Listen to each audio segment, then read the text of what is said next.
Hola chicos, soy el profesor Héctor Lara y voy a estar acompañándolos en el curso de avance y nivelación en el área de biología específicamente.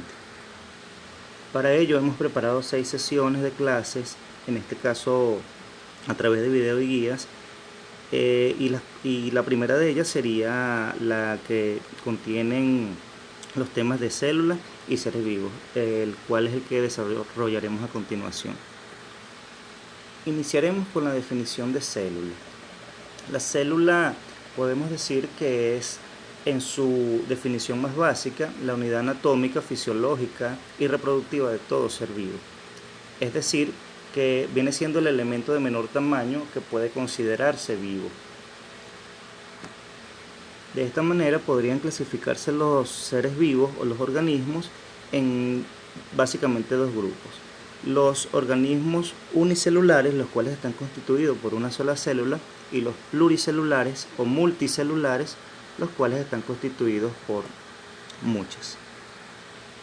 Fue descubierta por Robert Hooke al observar un corte de corcho a través de un microscopio en 1665, y al ver que lo que aparecía en la pantalla o en el lente eran un grupo de celdas de figuras particulares, decidió tomarle o decidió ponerles el nombre de célula debido al término celdillas, que venían siendo pequeños compartimientos.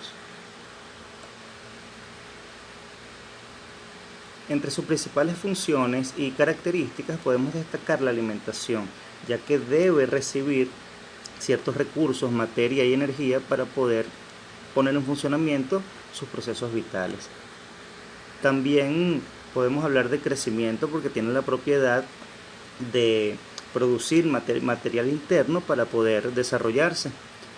Podemos decir también que tienen un gran grado de diferenciación, porque pueden ir tomando una identidad propia dependiendo del tipo de célula que se requiera. Hablando de organismos pluricelulares, pudiésemos decir células epiteliales, células cutáneas, células cerebrales. Esto por darles algunos ejemplos. También tiene la propiedad de señalización, pues esta responde a estímulos químicos y físicos tanto del medio externo como de su interior. Además, promueve un proceso conocido como respiración celular, en el cual otra de sus propiedades fundamentales es la evolución, pues tiene la capacidad de adaptarse y generar cambios permanentes en su estructura y su comportamiento a lo largo del tiempo. Y por último, podemos decir que tienen metabolismo. Es una de las principales características de los seres vivos, pues son capaces de consumir alimentos y degradarlos o producir otras moléculas en un proceso biofísico-químico que posee gran complejidad. Asimismo, podemos hablar brevemente de la teoría celular propuesta por Schwann y Schleiden. Básicamente tiene 3 principios, y esos principios vienen dados por las siguientes características. Dice: todos los seres vivos están compuestos por células, es decir, que todo aquello que no tenga una célula o que no esté compuesto por mínimo una célula no puede considerarse un ser vivo. También podemos decir, a través de esta teoría, que todas las células derivan de otra preexistente. En este sentido, queda descartada la teoría de la generación espontánea, pues se creía con esta que los organismos vivos podían salir de cualquier material inerte. Lo cierto es que cada célula preexistente requiere o surge a partir de una que ya existe a través de un proceso llamado división celular. Y por último, podemos decir, a través de la teoría celular, que las células contienen el material hereditario, es decir, los ácidos desoxirribonucleico y el ácido ribonucleico, los cuales tienen el código genético que nos caracteriza a cada una de las especies existentes. Las células, además, se pueden dividir o clasificar en dos grandes tipos. Hablamos de células procariotas y células eucariotas. En el primer caso, las células procariotas hablamos de células poco complejas, de pequeño tamaño, incluso menor que las eucariotas. Podemos decir de ellas que no poseen núcleos, son células donde su material genético no se encuentra encerrado o envuelto en este organulo celular y por lo tanto está disperso en el citoplasma, sin esa protección que en las células eucariotas es muy necesaria.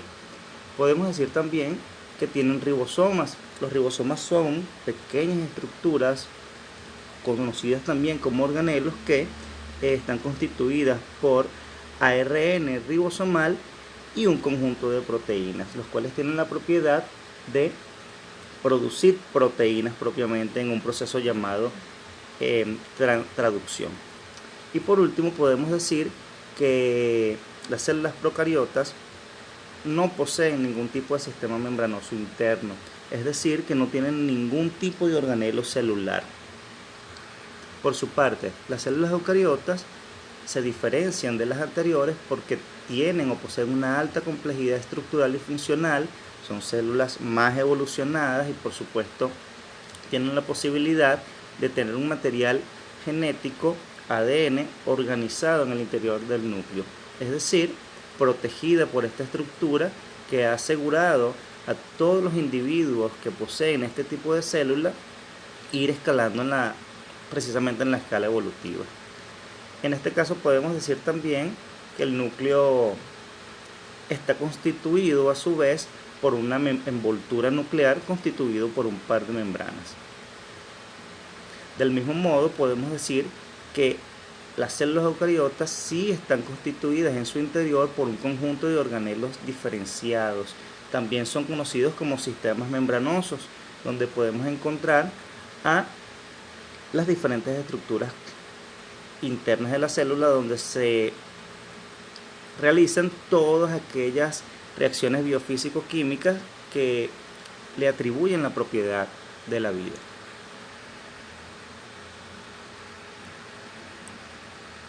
Ejemplos de estas, cuando hablamos de células procariotas, podemos referir brevemente a dos dominios, el dominio bacteria y el dominio arquea, los cuales son los niveles de clasificación más bajos de la vida en términos evolutivos.